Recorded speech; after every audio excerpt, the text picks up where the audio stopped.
আসসালামু আলাইকুম এভরিওয়ান, সবাই কেমন আছেন? আশা করি আল্লাহর অশেষ রহমতে সবাই ভালো আছেন। নিপু লাইফস্টাইলে সবাইকে স্বাগতম। আজকে বৃষ্টিময় দিন, বৃষ্টির সময় প্রত্যেকটি বাঙালির ঘরে ঘরে খিচুড়ি না হলে তো চলে না। সকাল থেকেই ঝুম বৃষ্টি, তখন থেকে ইচ্ছে করছিল একটু খিচুড়ি রান্না করি, তার সাথে চিকেন। আসলে আমার কাছে সচরাচর খিচুড়ি দিয়ে বিফ খেতে খুবই ভালো লাগে। যেহেতু সামনে কোরবানি ঈদ, তাই এখন আর বাসায় বিফ আমরা অ্যালাউ করছি না, কারণ সামনে তো খেতেই হবে। আর বাসায় তো প্রায় এক সপ্তাহ যাবৎ মাংসটাই রান্না হবে, তাই আজকে বিফ খেতে ইচ্ছে করার পরেও চিকেন রান্না করব। তাই বড় একটি হাঁড়ি বসিয়ে দিয়েছি খিচুড়ি রান্না করার জন্য। আজকে আমি মশারির ডালে খিচুড়িটা রান্না করব, তাই এখানে আমি জাস্ট একটা ডাল ইউজ করেছি, আর অন্য কোনো ডাল ইউজ করিনি। এই শুধু মশারির ডালের খিচুড়িটা খেতে কিন্তু সুস্বাদু হয়। এই পাশ দিয়ে আবার দেখেন বড় একটা হাঁড়ি বসিয়ে দিয়েছি চিকেন রান্না করার জন্য, যাতে তাড়াতাড়ি খুব কম সময়ে খিচুড়ি আর চিকেনটা রান্না হয়ে যায়। তাই দুই চুলায় বসিয়ে দিয়েছি। আর এই যে আমি চালটা দিয়ে দিয়েছি, চালটা এখন আমি একটু একটু করে ভেজে নেব, মশলাটা যেন গায়ে গিয়ে লেগে যায়। এই যে দেখেন এইভাবে মশলার উপর আমি চালটা, এই যে আমার ভাজা হয়ে গিয়েছে প্রায় অনেকটা, আর কালারটাও সুন্দর এসেছে, তাহলে আমার পারফেক্ট হয়েছে মশলাটা দেওয়া। আর এখন আমি পরিমাণ মতো পানিটা দিব, যাতে অত মানে একবার লেটকা খিচুড়ি যেটা সেটা না হয়, একটু মিডিলে থাকে, খেতে যাতে ভালো লাগে। আর এই যে এখানে আমি হলুদ, মরিচ, ধনিয়া, জিরা গুঁড়া, আদা রসুন বাটা দিয়ে মুরগির জন্য মশলাটা কষিয়ে নিচ্ছি। আর আজকের মুরগির ঝোলটাও হবে একটু ঝাল ঝাল, খিচুড়িটাও ঝাল ঝাল ঝাল ঝাল করে খেতে ইচ্ছে করছে। এখানেও আমি ঝোলের পানিটা দিয়েছি কষানোর জন্য, মানে সামান্য পরিমাণে দিয়েছি আর কি। এখন এটা কষতে থাকুক।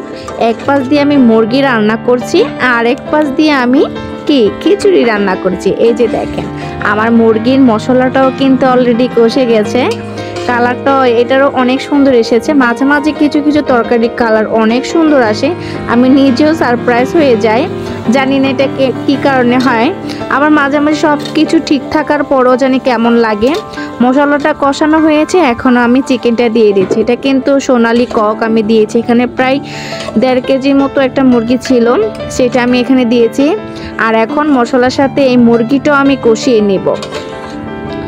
আসলে কষানো মুরগি থেকেও মাঝে মাঝে আমি 2-1 পিস সরিয়ে রাখি, সেটা কিন্তু গরম ভাতে খেতে খুব ভালো লাগে। কে কাজটা করেন জানিয়ে যাবেন। আর এই যে দেখেন আমার খিচুড়ির অবস্থা, এটা কিন্তু আস্তে আস্তে হতে থাকবে, যেহেতু এটা আমি গ্রামের একটা চাল ইউজ করেছি, একটু মোটা, একটু সময় লাগবে। আর আমার চিকেনটা এই যে দেখেন অনেকটাই কিন্তু 50%-এর মতো সিদ্ধ হয়েছে। এখন বড় বড় আলু কেটে রেখেছিলাম, সেই আলুগুলো অ্যাড করে দেব এখানে।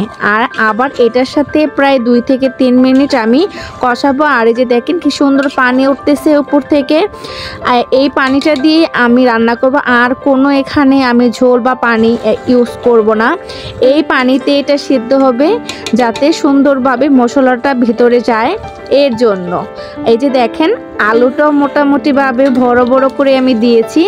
আর আমার খিচুড়ি দিয়ে যে দেখেন অনেকটাই কিন্তু রেডি হয়ে আসতেছে। একটু পর এটা আমি একটু ঘেটে দিব, তারপরে কাঁচামরিচ আর ধনিয়া পাতা দিয়ে নামিয়ে নেব।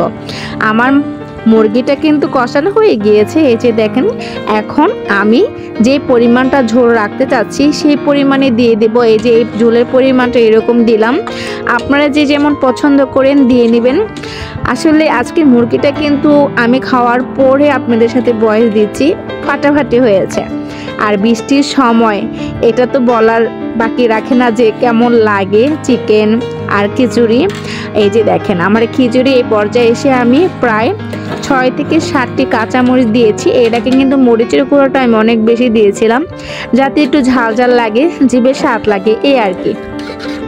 এই যে দেখেন কালারটাও কিন্তু মোটামুটি ভালোই চলে এসেছে, আর অতটা পানি নাই দেখছেন।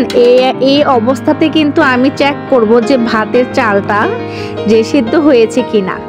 আর এই যে আমার মুরগিটা এই পাশ দিয়ে কিন্তু টকবক করে ফুটতেছে, হয়ে যাচ্ছে। আর একটু হলে আমি নামিয়ে নেব। আর এই যে দেখেন আমি এটা এখন ঘেটে দেব একটু। এইটা কিন্তু এই যন্ত্রটা কিন্তু প্রত্যেকটির বাসায় থাকে ডাল রান্না করার ক্ষেত্রে।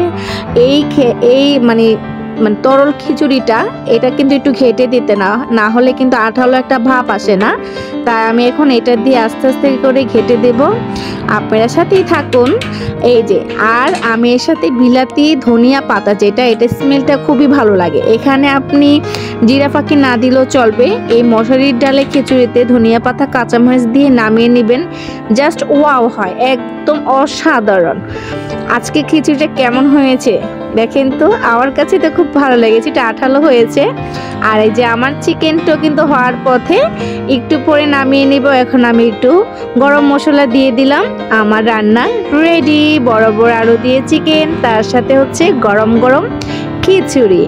আর এই যে আমার খিচুড়িটার লাস্ট লুক, এত ধোয়া, গরম গরম। আমি আসলে ভিডিওতে নিতেই পারছিলাম না, ধোয়ার কারণে আমার ভিডিওতে একদম একটা কুয়াশার মতো উঠতেছিল।